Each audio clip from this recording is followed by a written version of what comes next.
अस्सलाम वालेकुम। हम लोगों ने अपने पहले लेक्चर में, आपको याद होगा कि इब्तिदाई तौर पर थोड़ा सा जो था अपने जहनों को जो था बेदार किया था और ये याद किया था कि उर्दू अदब से क्या मुराद है, शायरी का आगाज़ यानी शायरी किसे कहते हैं, गज़ल और नज़म में फ़र्क का जायज़ा लिया था। फिर हमने जो है हम्द पढ़ने जा रहे थे और हम्द से भी वाक़फ़ियत ली थी कि हम्द ऐसी नज़म को कहते हैं जिसमें अल्लाह ताला की तारीफ़ बयान की जाए। शायर का तारुफ़ थोड़ा सा बिल्कुल मुख्तसर सा, अगरचा उनकी खुसूसियात तो बेशुमार हैं, उसका जायज़ा लिया। अब जो है हम यहाँ से अब अपनी हम्द का आगाज़ कर रहे हैं और अशार की तशरीह और मुश्किल अल्फाज के मायने जो हैं वो साथ साथ आपको मिलेंगे। मुश्किल अल्फाज जो है वो आप देख सकते हैं। कब्ज़ा हो दिलों पर क्या इससे सिवा तेरा, एक बंदा नाफरमान है हम्द सिरा तेरा।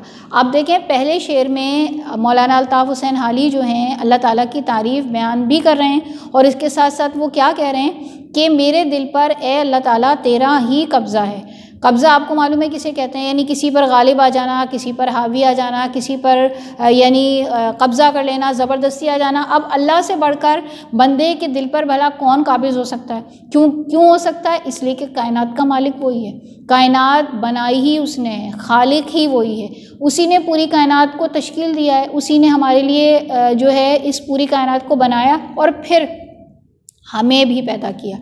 हमारी खुसूसियात से भी वाकिफ़ है, वो हमारी हर ख्वाहिश से भी वाकिफ़ है, वो हमारी हर ज़रूरत को भी पूरा करने वाला है, यानी वो खालिक भी है, वो परवरदिगार भी है, वो हमें पालता भी है। तो अब शायर कह रहा है कि मैं तो एक नाफरमान सा बंदा हूँ, मैं तो एक, ज़ाहिर है कि अगर अब यहाँ शायर से मुराद सिर्फ शायर अकेला नहीं है बल्कि इससे हम सब मुराद हैं कि कहाँ अल्लाह की तारीफ़ और कहाँ बंदे की ज़बान, यानी बंदे की ज़बान में भला कहाँ वो तासीर कि वो अपने मालिक की कोई तारीफ़ भी कर सके, क्योंकि तो वो तो बेशुमार तारीफ़ों के काबिल है, वो तो बेशुमार जो है सिफ़ात का हामिल है। उसकी सिफ़ात को तो हम अगर एक सिफ़त को भी ले लें और अगर हम ज़िंदगी भर उस सिफ़त पर जो है वो गुफ्तगू करते रहें और उसे बयान करते रहें तब भी हक़ अदा ना हो। यानी अल्लाह की सिफ़ात, उसकी खुसूसियात इतनी बेशुमार हैं कि हम उन सिफ़ात को सिर्फ गिन भी नहीं सकते। तो अब इसके सिवा हमारे दिल पर क्या कब्ज़ा हो सकता है कि हम अल्लाह की तारीफ़ करने की कोशिश तो करें, हम उसकी तारीफ़ तो करें, हम हर वक्त उसकी हम्द तो करें, हम उसे याद तो करें, हम अल्हम्दुलिल्लाह तो कह लें, हम सुबहान अल्लाह तो कह लें। यानी ये तारीफ़ के कुछ अंदाज़ हैं ना, और जो हमें बहैसियत बंदे के हर वक्त हमारी अगर ज़बान पे और दिल में ये कलमे अगर हम दोहराते रहें ना तो हम इस तरह से अल्लाह ताला की तारीफ़ कर तो नहीं सकते, करने के काबिल तो नहीं है। हक़ तो हमारा यानी अल्लाह का तो हक़ कहीं इससे बढ़कर है, लेकिन बहैसियत बंदे के हम कुछ तो यानी मुँह से अपने जो है वो अदा करें, हमारे दिल में तो कम से कम अल्लाह ताला का ख्याल रहे। तो इसलिए वो कह रहा है कि मेरे दिल पर इसके सिवा क्या हो सकता है कि ए अल्लाह मैं तेरी तारीफ़ बयान करूँ, मैं तेरी सिफ़ात बयान करूँ, मैं तेरी खुसूसियात से जो है वो वाक़फ़ियत भी हासिल करूँ और दूसरों तक भी इनकी यानी इनकी रसाई हो, इन तक पहुँचाऊँ। दूसरा शेर, गो सबसे मुक़द्दम है हक़ तेरा अदा करना, बंदे से मगर होगा हक़ क्यों कर अदा तेरा। अब देखिए मुक़द्दम कहते हैं, अफ़ज़ल को भी कहते हैं, पहले को भी कहते हैं। अफ़ज़ल जो है यानी कदम से लिखना है ये लफ्ज़, या मुक़द्दम कह लीजिए तक़द्दुस से भी निकला, अफ़ज़ल है, सबसे आला है, सबसे अव्वलीन है, सबसे पहला है। यानी अब क्या बात कर रहा है शायर? शायर ये कह रहा है कि हम जो हैं, हम पर सबसे ज़्यादा अगर किसी का हक़ है तो वो ए अल्लाह ताला, ए मालिक, ए हमारे खालिक, वो तेरा है। तुझसे बढ़कर भला किसका हक़ अदा हो सकता है, लेकिन हम हक़ अदा करने के काबिल नहीं हैं। जैसे उसने अपने पहले शेर में कहा कि अगर हम तेरी सिफ़ात बयान करना चाहें, हम तेरी तारीफ़ जो है वो करना बयान करना शुरू करें, चाहे हम उसे तहरीर करें, चाहे हम जो है वो गुफ्तगू के ज़रिए करें, कर नहीं पाएंगे। लेकिन ये मतलब नहीं है कि हम करें ही ना, हम कोशिश ही ना करें। बंदा कोशिश तो कर सकता है, बंदा तो नाचीज़ है, अल्लाह के मुकाबले में बंदे की हैसियत कुछ नहीं, क्योंकि बंदे को अल्लाह ने तख्लीक किया है, वो हमारा खालिक है, वो कवी है, वो जो है वो कादिर है, वो हर चीज़ पर कादिर है, वो हर चीज़ को बनाने वाला, तख्लीक करने वाला, काबू रखने वाला, निज़ाम को चलाने वाला, हमारी ज़िंदगियों का मालिक, हमारी मौत का मालिक, हमारी यहाँ जो हम कुछ करते हैं उसका मालिक है। तो अगरचा गो पहला हक़ तो ए अल्लाह ताला, ए मालिक तेरा है कि हम पहले तेरा हक़ अदा करें, लेकिन जब हम हक़ अदा करने के लिए आते हैं, जब हम सोचते हैं तो हम इतने नाचीज़ हैं, हमारे पास वो इतने खूबसूरत अल्फाज नहीं, हमारे पास वो इतने प्यारे यानी जो है ख़यालात नहीं जिनसे हम तेरी यानी शुक्रगुजारी भी कर सकें।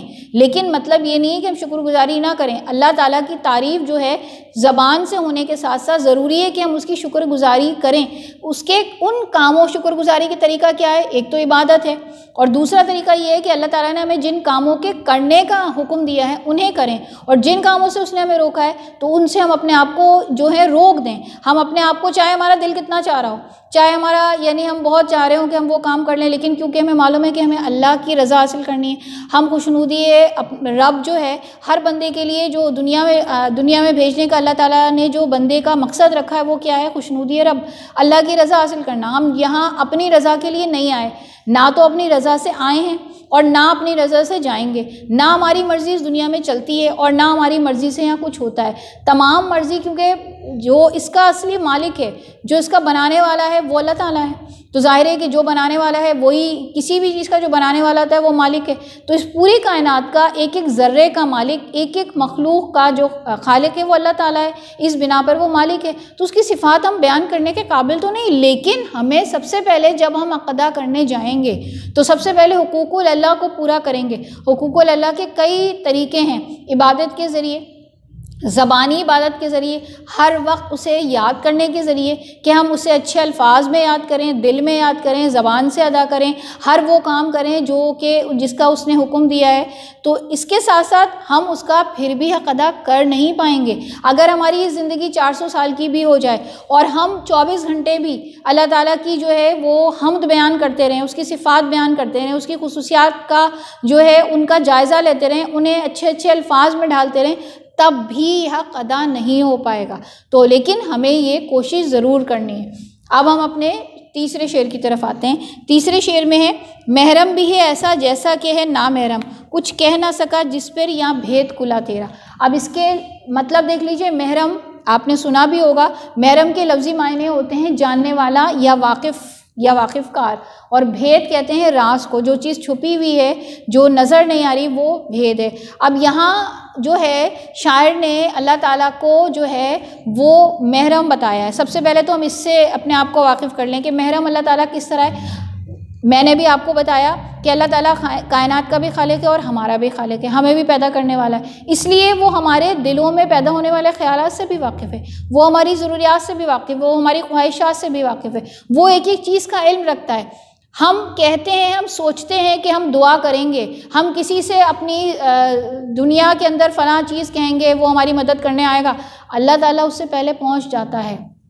अल्लाह ताला हमारे लिए ख़ुद ज़राए पैदा कर देता है, वो ख़ुद असबाब पैदा कर देता है। तो वो हमारा महरम है, वो हमारे हर हाल से वाकिफ़ है। उसे बताने की ज़रूरत नहीं, ए अल्लाह मैं मुसीबत में हूँ। अल्लाह हमें खुद देख रहा है, वो जानता है, वो सबसे ज़्यादा जानने वाला, सबसे ज़्यादा सुनने वाला और सबसे ज़्यादा देखने वाला है। वो उन जगहों पर भी देख लेता है जहाँ पर आम इंसान नहीं देख सकते, वो उन जगहों पर भी सुन लेता है, यानी वो सुनता ही है, और फिर वो दिलों में पुकार को भी सुनता है। तो इसलिए वो हमारा महरम है। लेकिन क्या है, वो उसकी जो ज़ात है वो हमारे लिए एक तरह से नामहरम है। अब वो कैसे नामहरम है? इसलिए कि वो हमें वैसे नज़र नहीं आता, किसी वजूद की सूरत में, किसी पैकर की सूरत में, किसी मुजस्सम नूर की सूरत में। अल्लाह ताला जो है उसकी मिसाल अल्लाह ताला ने अपने नूर की मिसाल सूरह नूर में दी है, और सूरह नूर में अल्लाह ने क्या फरमाया कि मेरी मिसाल जो है वो एक जलते हुए चिराग की मानिंद है, जो जैतून के तेल से रोशन किया जाता है और जिसको कोई यानी आग नहीं भड़काती, लेकिन उसका जो चिराग है वो आप ही आप जो है भड़का पड़ता है। यानी अल्लाह ने अपने वजूद की मिसाल खुद फरमा दी। हर जगह अल्लाह ताला मौजूद है, हमें उसे तलाश करने के लिए ऊपर नीचे दाएं बाएं कहीं जाने की ज़रूरत नहीं है। वो तो हमारी शहरक से करीब है, ये जो हमारी शहरक है इससे भी करीब है। यानी कोई बाद में किसी को पता चलेगा, अल्लाह ने कहा ना कि जो मरने वाला होता है हम उसके भी करीब होते हैं। तो इसलिए कि अल्लाह का हुक्म आता है और हुक्म खुदाबंदी से हमारी रूह जो है वो निकाली जाती है। तो उस वक्त जो बंदे की कैफियत होती है वो सिर्फ वो बंदा और उसका खालिक जान सकता है कि जिस तकलीफ़ से गुजरते हैं। तो इसलिए उसने नामहरम है कि वो हमें वैसे नज़र नहीं आ रहा, लेकिन उसकी ज़ात मुबारक हमारे साथ हर वक्त हर जगह मौजूद है। अगर हम उसकी कायनात में उसको तलाश करना चाहें, हम देखना चाहें, हम दलाइल ढूंढना चाहें कि अल्लाह ताला कहाँ है, हर जगह मौजूद है। हम अपनी ज़िंदगी में देख सकते हैं, हम अपनी मौत में देख सकते हैं, हम हमारे इर्द गिर्द कितने लोग हैं जो मौत का शिकार हो जाते हैं। हम बहुत कोशिश करते हैं अपने प्यारों को कि हम उन्हें इस मौत से बचा सकें, लेकिन अगर ज़िंदगी में मौत जब अटल हो गई तो वो किसी के कहने से रुकने से जो है रुकती नहीं है। इसी तरह किसी को ज़िंदगी देना ये अल्लाह ताला का काम है। हमारे काम, हत्ता कि हमारे जो हम जिन्हें अपने ज़ाती काम समझते हैं, दुनिया के काम, हम वो काम भी ना कर पाएँ अगर अल्लाह ना चाहे। ये हकीकत है। हमने कितना इरादा कर लिया लेकिन अल्लाह का हुक्म नहीं था, वो काम नहीं होगा। तो इसका मकसद ये है कि वो हमारे लिए हर वक्त महरम है, लेकिन हमने उसको, हम जो हैं उसको समझते ऐसा है कि वो हमारे लिए ना महरम है क्योंकि वो हमें नज़र नहीं आता। तो इस तरह से हमारा जो तलबा आज का ये लेक्चर था वो हमारे 3 इब्तिदाई हम्द के अशार पे मुश्तमिल था जो मुकम्मल हो गया, और यकीनन आप लोगों को जो है कुछ ना कुछ जो है इससे मालूमात हासिल हुई होंगी। शुक्रिया।